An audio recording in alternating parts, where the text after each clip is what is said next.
네, 임해고등학교 1학년 학생 여러분 안녕하세요. 자, 오늘은 자본주의 전개와 합리적 선택, 자본주의는 어떻게 전개되었을까의 두 번째 시간이죠. 자본주의의 역사적 전개 과정에 대해서 공부하도록 하겠습니다. 네, 우리 교과서 129쪽 고전 속의 사회, 프로테스탄트 윤리와 자본주의 정신이라는 읽기 자료가 나와 있어요.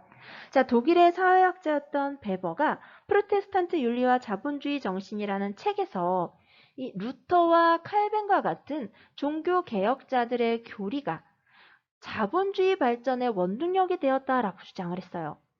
자, 어떤 내용일까요?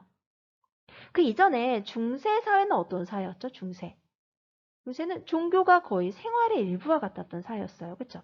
이 종교, 어떤 종교를 말하죠? 네, 카톨릭을 이야기하죠. 카톨릭이 아니고 카톨릭.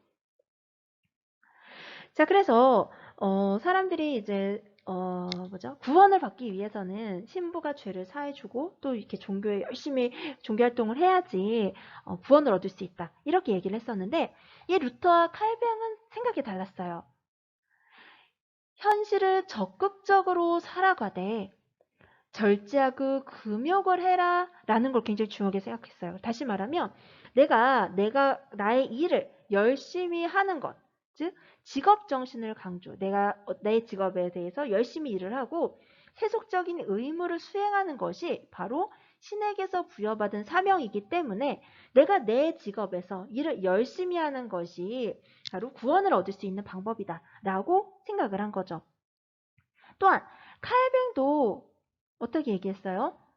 이 사람은 구원 예정설이라는 걸 주장을 했는데 내가 내 직업에서 열심히 일을 해서 열심히 일을 하면 그럼 구원을 받을 수 있어. 이것은 이미 정해져 있는 거야. 예정돼 있는 거야. 그렇기 때문에 내가 구원을 받을지 그렇지 않을지를 확인하는 건 열심히 일하는 방법이야. 내가 열심히 일해서 부를 얻는 건 그거는 부를 축적하는 건 내가 이미 구원받을 수 있다는 증거야. 이렇게 이야기를 한 거야. 그럼 다시 말하면 이 당시에 이제 사람들이 열심히 일을 함으로써 부를 축적을 하게 된다면 그러면 그것은 바로 구원을 받을 수 있는 방법이다라고 생각을 한 거죠. 결국 이런 금욕주의와 세속적인 금욕주의와 이 금욕주의라는 건 돈은 있지만 내가 이제 청빈한 삶을 사는 걸 이제 우리가 금욕주의, 세속적 금욕주의 이렇게 얘기를 해요. 돈을 많이 모으지만 청빈한 삶을 사는 거. 그리고 이런 금욕주의, 세속적 금욕주의와 직업 윤리가 확산되면서 사람들이 내 일에서 열심히 일을 하는 게 도덕적이고 윤리적인 행위이기 때문에 열심히 해야 된다라고 인식을 하게 되었고요. 이 과정에서 내가 열심히 일한 만큼 이익을 얻는 건 당연하다라고 생각하게 되고 돈을 모으게 되는 거죠. 자본을 축적하는 걸 당연하게 생각하게 되는 거죠. 결국 이 베버의 주장에 따르면 내가 열심히 살면서도 청빈한 삶을 사는 것은 굉장히 중요한 것이고 그렇기 때문에 직업에 최선을 다해서 돈을 열심히 벌어야 된다라고 생각을 하게 된 거죠. 이런 프로테스탄트의 교리가 자본주의의 발전을 위해서 만들어진 것은 아니었고 자본주의 발전을 목표로 한 것은 아니었지만 결과적으로 봤을 때에는 지금의 이런 자본주의가 발전하게 된 원동력이 되었다라고 베버가 주장을 하게 되었다라는 거예요. 이해가 가시나요? 자, 이제 자본주의의 역사적 전개 과정을 한번 살펴보도록 하겠습니다. 자, 16세기에서 18세기 초반에는 중상주의가 발달하게 됩니다. 그 이전에는 어떤 사회였어요? 봉건사회였어요. 봉건사회. 봉건사회라는 건 왕도 있지만 봉건 제후들의 영향력도 굉장히 강했던 시기예요. 그런데 봉건제도가 쇠퇴하면서 누가 성장하게 되나요? 네, 왕의 힘이 커지게 되는 거죠. 왕을 중심으로 한 중앙집권적 국가가 등장하게 됩니다. 자, 이런 왕들은 어떤 것들을 중요하게 생각을 했는가? 네, 돈을 많이 버는 걸 중요하게 생각했어요. 바로 금과 은을 확보하는 것이 국가의 부를 증가시킬 수 있다고 보았기 때문에 국가가 적극적으로 나서서 상업을 중요하게 생각하고 국가가 나서서 보호하는 그런 보호무역을 실시하게 됩니다. 자, 그래서 이 중상주의에서 가장 중요했던 건 바로 국가가 직접 나서서 상품 유통을 통해서, 즉 상업을 통해서 금과 은을 확보하기 위해서 노력했던 시기다라고 보시면 되겠어요. 자, 그러면 금과 은을 확보하기 위해서는 어떻게 해야 되나요? 최대한 수출을 많이 해야 되겠죠? 수출을 많이 늘리고 수입을 억제하는 보호무역 정책을 취하게 됩니다. 자, 우리가 이 시기를 상업자본주의라고도 불러요. 이 시기의 자본주의를 상업자본주의. 왜? 상업을 중요하게 생각했으니까.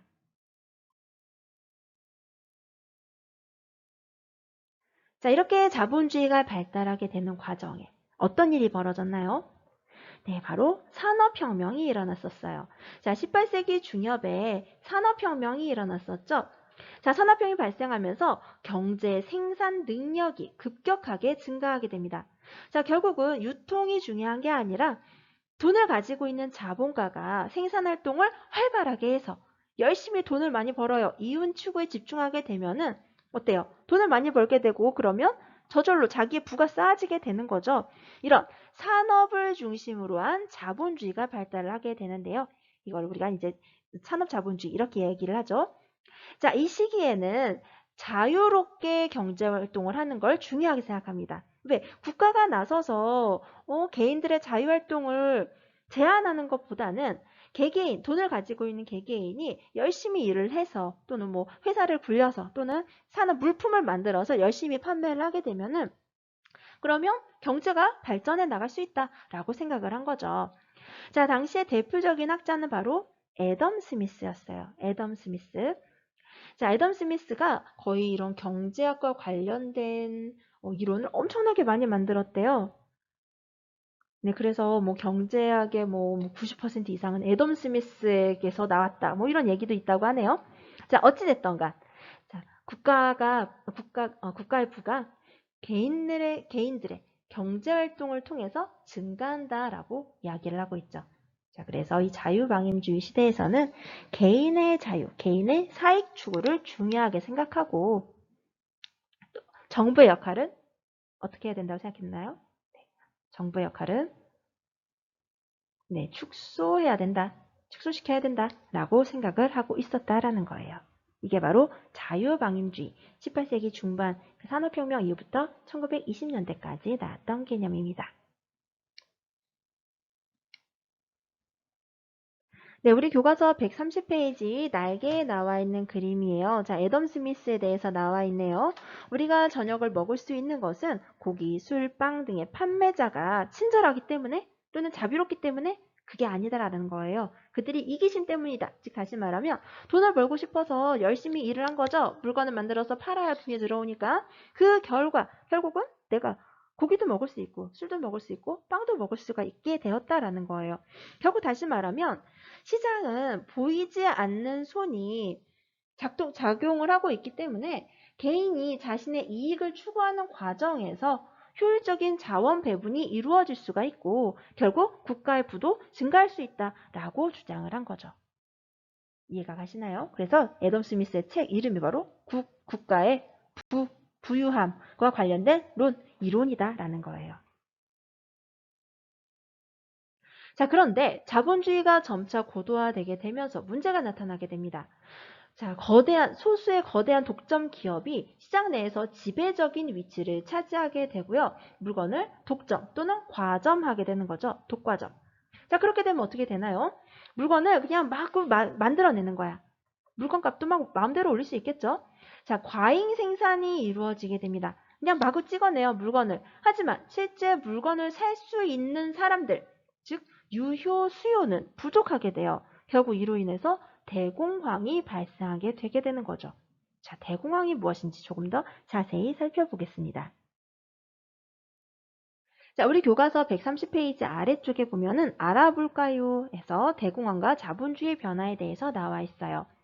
자, 미국 경제가 아주 큰 호황을 누리는 것처럼 보였어요. 1920년대까지. 하지만 필요한 양보다 생산량이 너무 많은 과잉 생산이 이루어지고 있었다라는 거죠.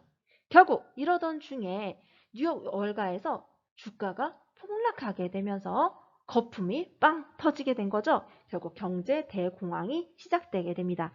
이 경제 공황의 시작으로 인해서 결국 주가가 아까 폭락을 했었고 은행들도 도산하게 되고 기업들도 망하게 되고요. 대량 실업으로 이어지게 되는 거죠. 자, 그래서 케인스는 뭐라고 얘기했어요?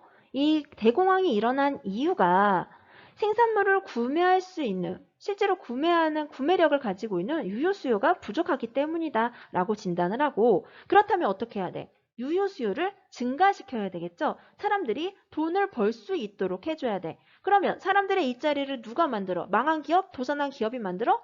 아니죠. 정부가 시장에 개입을 해야 된다라고 이야기를 한 거예요. 정부가 시장에 개입해서 고용률을 높이고 실업률을 낮춘다는 거죠. 실업자들을 줄이고 고용되어 있는 사람들을 많아지게 하는 거죠. 또 소득 격차를 줄임으로써 유수요를 높여야 된다라고 이야기를 한 거예요. 자, 이런 케인스의 이야기에 따라서 루스벨트 정부는 어떤 정책을 실시하게 되나요? 네, 뉴딜 정책을 실시하게 됩니다. 뉴딜 정책. 자, 뉴딜 정책의 내용 볼까요? 자, 재기 가능한 은행. 다시 살아날 수 있는 은행에다가 뭘 빌려준대? 자금을 빌려준대. 그래서 파산하지 않도록 막아주고요. 또 농산물 가격이 폭락하는 걸 방지하기 위해서 농민에게 자금을 원주합니다. 네, 돈을 빌려주는 거죠. 또한 전기공사나 댐 건설과 같은 공공사업을 추진함으로써 지역을 개발하고 일자리를 창출하고자 하였다라는 거예요. 자, 뉴딜 정책의 내용 다시 한번 살펴볼까요? 자, 케인스의 이론을 수용한 루즈벨트 정부가 했던 거예요. 자, 정부가 시장에 개입을 함으로써 고용률을 증가시키고 소득 격차를 낮추고 결국 유효 수요를 증가시키고자 했던 거죠. 자, 은행에 뭐 했다고요? 자금을 대여했어요. 그래서 파산하지 않도록 방지했고요. 농민에게 자금을 주었습니다. 뭐 빌려주거나 아니면 일부는 보조해주는 형태로. 자, 농산물의 가격 폭락을 방지했고요. 자, 이게 바로 일자리 창출 정책 중에 하나였던 테네시 계곡 개발공사예요. 테네시 계곡에 댐을 건설을 했대요. 자, 공공사업이죠.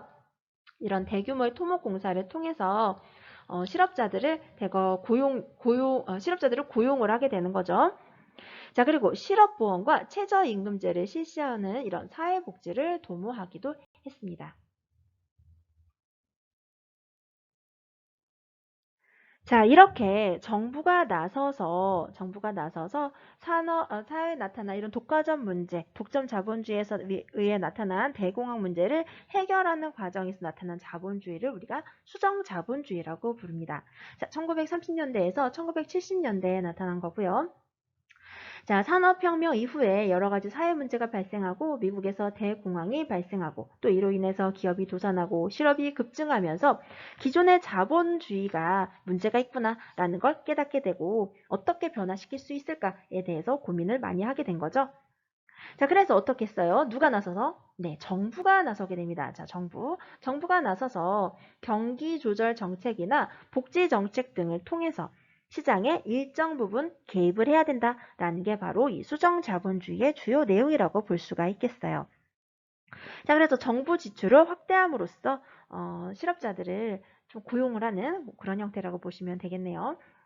또 여러 가지 정책이 있었죠. 아까 뉴딜 정책에서 살펴봤던. 자, 대표적인 학자, 앞에 살펴봤던 케인스. 네, 정부가 시장에 개입해서 고용률을 높이고 소득 격차를 줄여야 한다라고 주장을 했고요. 그래서 미국은 아까 살펴봤던 것처럼 뉴딜 정책을 통해서 대공황을 극복하게 되었습니다.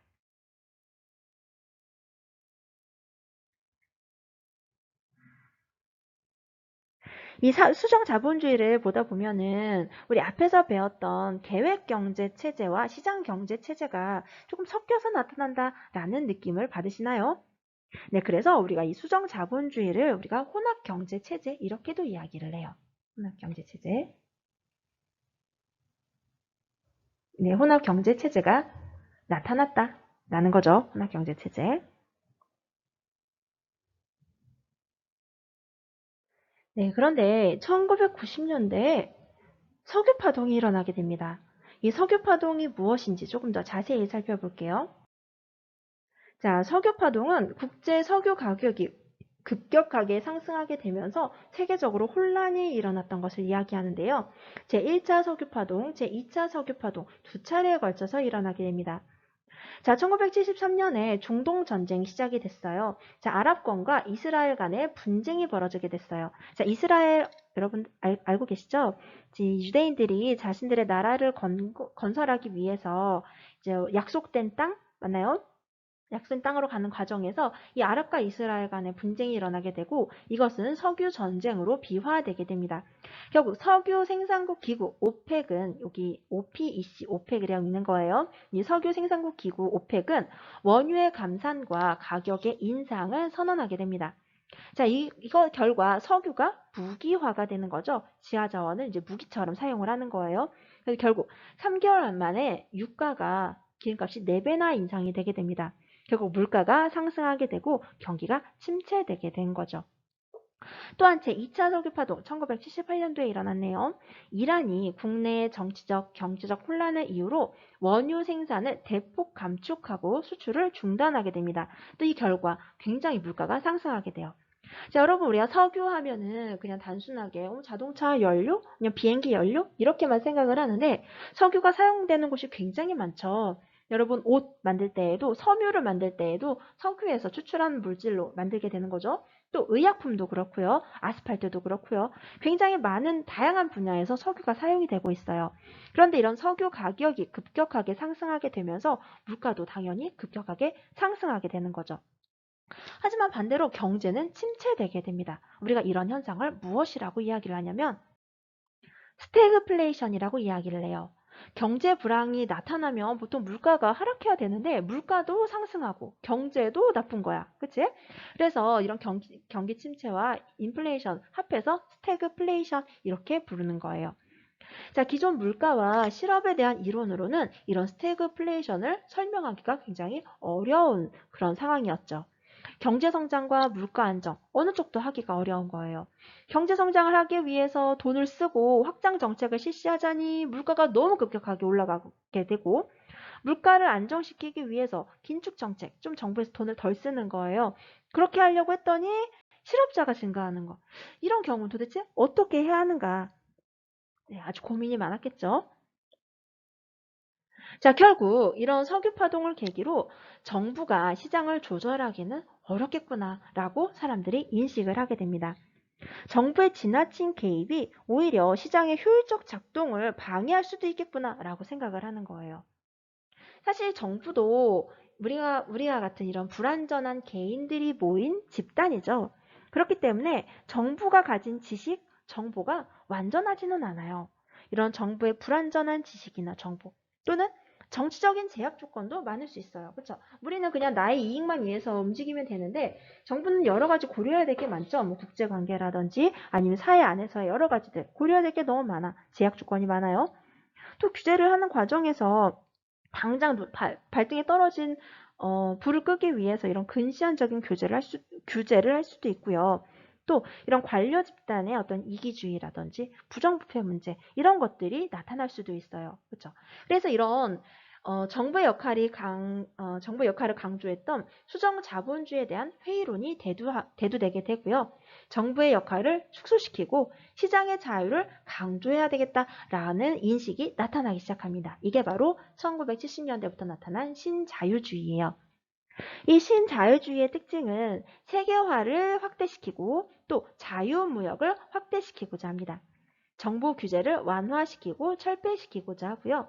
복지를 축소시키고 중소기업이 아니죠. 공기업을 민영화, 즉 이제 민간인들이 공기업을 운영할 수 있도록 이렇게 하는 거죠. 이런 여러 가지를 주장하게 됩니다. 자, 그래서 어떤 것들을 원하는 거냐면 여기서는 낙수 효과를 기대하는 거예요. 여러분 낙수 효과 들어보셨나요? 어떤 그릇에 물이 가득 차게 되면은 이 물이 옆으로 넘치게 되겠죠. 마찬가지로 어떤 이제 그 정부가 규제하지 않게 되면은 이런 발전하는 곳들이 있을 수 있을 거 아니야. 그쵸? 자유롭게 발전하는 곳이 주변에 있는 곳들을 발전시키지 않겠는가라고 생각을 하는 거예요. 뭐 예를 들면 이번에 이제 S 기업의 총수가 감옥에 있다가 요번에 어떻게 됐나요? 사면은 아니고 뭐지? 갑자기 생각이 안 나. 그 뭐지? 사면이 아니고 갑자기 생각이 안 나. 뭐지? 잠깐 그 감옥에 갇혀 있지 않게 하고 밖에 나와 있게 하는 거. 뭐지? 잠깐만. 맞다. 가석방 됐잖아. 그쵸? 가석방 됐죠? 무엇을 위해서 이 기업 총수를 가석방 시킨 거예요? S기업이 발전을 함으로써 S기업이 발전하면 어때? 그 주변에 있는 S기업과 함께 일을 하는 요 S기업의 부품을 납품한 회사라든지 여러 가지 중소기업들이 S기업의 발전에 따라서 이 그런 뭐니 이익들을 같이 공유를 할 수가 있게 되는 거잖아. 이 낙수 효과를 노리는 거죠. 결국 이런 신자유주의에서는 이런 낙수 효과를 기대를 하게 되는 거예요. 하지만 이 신자유주의에도 문제점들이 있어요. 한계점들이 있어요. 실업 문제라든지 또는 실업 문제는 왜냐면 이 신자유주의에서는 노동시장의 유연화를 강조하거든. 노동시장의 유연화. 이게 무슨 얘기냐면 해고를 자유롭게 할 수 있게 해달라라는 거야. 기업이 잘 운영되려면 기업의 이익을 최우선으로 해야 되는데 직원들이 너무 많아. 갑자기 이제 필요 없는 직원들이 있어. 그럼 이 사람들은 자유롭게 해고를 할 수 있게 해줘야 되지 않겠는가? 이런 것들도 바로 신자유주의에 나오는 것들이거든. 근데 이렇게 해서 사람들 해고시키면 당연히 실업이 높아지게 되겠죠. 실업률이. 또한 빈부격차가 확대될 수 있습니다. 자, 이렇게 이제 자본을 많이 가지고 있는 기업들은 계속해서 발전해 나갔지만 이 낙수 효과가 정말 일어날 수 있는가? 이 뭐지? 이게 뭐라 하지? 선생님 요즘에 단어가 생각이 안 나. 이 이익이 주변에 있는 회사까지 정말로 갈 수 있는가? 그렇지 않을 수도 있다라는 거예요. 오히려 빈익빈, 부익부가 확대될 수 있다라는 거죠. 또한 선진국과 후진국 간의 갈등이 나타날 수도 있습니다. 왜냐하면 선진국은 이미 이 이전에 식민지를 건설한다던가 아니면 여러 가지 이익을 독점하면서 굉장히 많은 이익을 얻어왔단 말이야. 자본이 이미 풍부해요. 이런 선진국과 후진국 간의 출발선이 이미 다른 거죠. 이런 경우에 자유롭게 그냥 자유무역을 시키는 것이 과연 공정한 것인가에 대한 한계가 있다라는 거예요. 자, 이 내용들은 우리 교과서 131페이지에 나와 있으니까 여러분 꼭 다시 한번 읽어보시기 바랍니다. 네, 교과서 131쪽에 생각을 키우는 활동 같이 보도록 할게요. 자, 2008년도에 세계 금융위기가 닥쳤습니다. 자, 어떻게 해서 이 금융위기가 나타나게 되었는가? 자, 당시에 미국은 금리가 굉장히 낮았어요. 이자가 낮았다는 뜻이라고 생각하시면 돼요. 자, 그런데 이자는 낮은데 돈은 많이 벌고 싶어. 누가? 은행이. 그럼 어떻게 해야 돼? 최대한 돈을 많이 빌려줘야 되겠죠? 많이 빌려줘야 이자도 많이 받을 수가 있으니까. 그래서 뭘 만들었대요? 서브프라임 모기지 상품을 경쟁적으로 판매를 했대요. 자, 서브프라임은 어떤 등급이냐면 프라임 등급은 제일 이제 신용 등급이 높은 사람들이야. 서브프라임 등급은 신용 등급이 낮은 사람들이야. 그러면 신용 등급이 낮은 사람들에게 돈을 빌려주면 돈을 받을 수 있는 확률은 낮아지겠죠. 그쵸? 자, 하지만 어때? 서브프라임 모기지 상품을 판매함으로써 사람들이 돈만 잘 갚아주면 은행도 이익을 많이 얻을 수가 있잖아. 이게 어떤 상황에선 가능해요? 집값이 계속 오르는 상황은 가능합니다. 왜? 내가 돈을 엄청 많이 빌렸어? 선생님이 돈 빌렸는데 돈 거의 얼마나 빌려줬대? 거의 100% 가까이 빌렸대. 대출 내줬대. 선생님이 10억짜리 집을 사는데 10억을 다 대출 받아가지고 집을 샀어. 근데 집이 12억이 됐어. 그럼 어때? 선생님 그 집 팔아가지고 돈 갚으면 되잖아. 그죠? 그런데 문제는 뭐야? 집값이 급격히 하락하면서 돈을 빌린 사람들이 돈을 갚지 못하고 파산하게 되었다라는 거예요. 선생님 집을 10억에 샀는데 집이 3억이 됐어. 그럼 선생님 어떻게? 갚을 수 있어? 못 갚고 파산을 하게 되는 거죠. 선생님 같은 사람이 돈을 못 갚으니까 은행들도 연쇄적으로 파산을 하게 되면서 금융위기가 일어나게 된 거예요. 이런 옛날에는 그 나라에서 위기가 나타나면 그냥 그 나라에서 거의 끝이 났는데 지금은 어때? 세계화 시대잖아. 전 세계가 굉장히 긴밀하게 연계가 돼 있죠. 이 위기는 전 세계로 확산되게 됩니다. 우리나라도 이로 인해서 굉장히 심각한 경제 불안을 겪게 됐죠. 자, 이렇게 많은 경제 불안이 이어짐에도 불구하고 이런 은행을 뭐지? 은행의 어떤 최고 경영자들, 이런 금융회사의 최고 경영자들은 거액의 퇴직금을 받고 떠나는 경우도 엄청 많았다고 해요. 자, 사람들 너무 화가 나겠지. 이런 사람들이 책임을 지지 않는 상황에도 화가 나고, 또 이렇게 될 때까지 국가는 도대체 뭘 했느냐 싶은 생각도 들었겠죠. 이런 위험한 상황이 될 때까지 국가는 왜 이들을, 이런 금융회사들을 왜 제재하지 못했느냐. 자, 사람들이 굉장히 화가 나면서 이런 신자유주의 정책에 반발하는 시위를 벌이게 됩니다. 자, 이런 사태가 발생한 원인, 정부의 시장 개입과 관련해서 우리가 생각해 볼 수 있겠죠. 자, 이런 위험한 금융상품을 만들어서 판매하고 있음에도 불구하고 정부가 전혀 개입하지 않았기 때문에 이런 상황이 발생했다라고 볼 수 있겠죠. 자, 시민들이 어떻게 했어요? 그래서 네, 시위를 벌였죠. 이런 시위와 같은 이런 시민들의 비판, 자본주의 운영에 어떤 영향을 미치게 될까요? 네, 지금의 이런 신자유주의적인 흐름에 제동을 걸고 또 정부의 역할이 다시 바뀔 수 있겠죠. 그렇죠? 뭐 평등이나 복지 쪽으로 중심이 옮겨갈 수 있겠죠. 결국 시민들의 역할에 따라서 자본주의 운영을 어떻게 해야 할 것인가에 대한 정부의 역할이 달라질 수 있겠네요.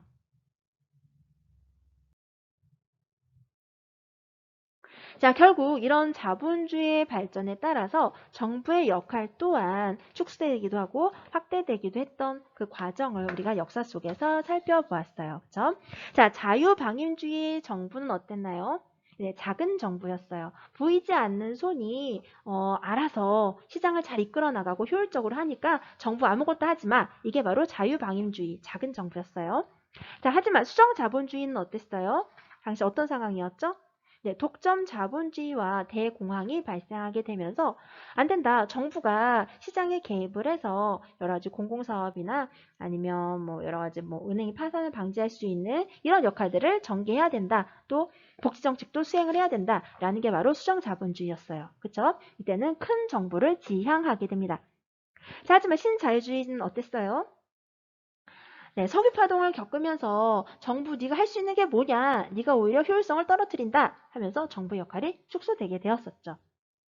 자, 결국 이 시장 실패와 정부 실패에 따라서 정부 역할의 범위가 점차 바뀌게 된다는 거예요. 자, 시장 실패는 무엇을 얘기하는가요? 네, 시장에서 자원이 효율적으로 배분되지 않는 현상이 나타나는 것을 우리가 시장 실패라고 이야기합니다. 독과점 또는 빈부격차 문제 또는 대공황이 발생했던 문제, 이런 것들이 바로 시장 실패의 사례라고 볼 수가 있어요. 그렇다면 정부는 실패하지 않느냐? 정부도 실패했죠. 시장 실패를 개선하기 위한 정부의 개입이 오히려 더 나쁜 결과를 초래하기도 했습니다. 스태그플레이션이 일어나기도 했었죠. 이런 것들은 시장 실패의 사례라고 볼 수가 있겠네요. 자, 이 사람은 누군가요? 네, 앞에서 배웠던 애덤 스미스. 네, 자유방임주의가 적합하다 이야기하고 있네요. 자, 이 사람은 누구인가요? 정부가 지출을 확대해서 일자리를 늘려야 된대. 네, 케인스였죠. 바로 수정자본주의에 영향을 준 케인스였습니다. 자, 이 사람은 우리가 배우진 않았어요. 그쵸? 정부와 시장은 별개이다. 정부는 존재해야 하지만 시장의 게임 규칙을 집행하는 심판자로서의 역할만 해야 한다. 바로 신자유주의와 관련된 내용이다라는 걸 알 수가 있겠네요. 자, 이 사람은 이름이 밀턴 프리드먼이래요. 자, 확인학습을 통해서 우리 오늘 배운 내용을 한번 정리해 보도록 하겠습니다.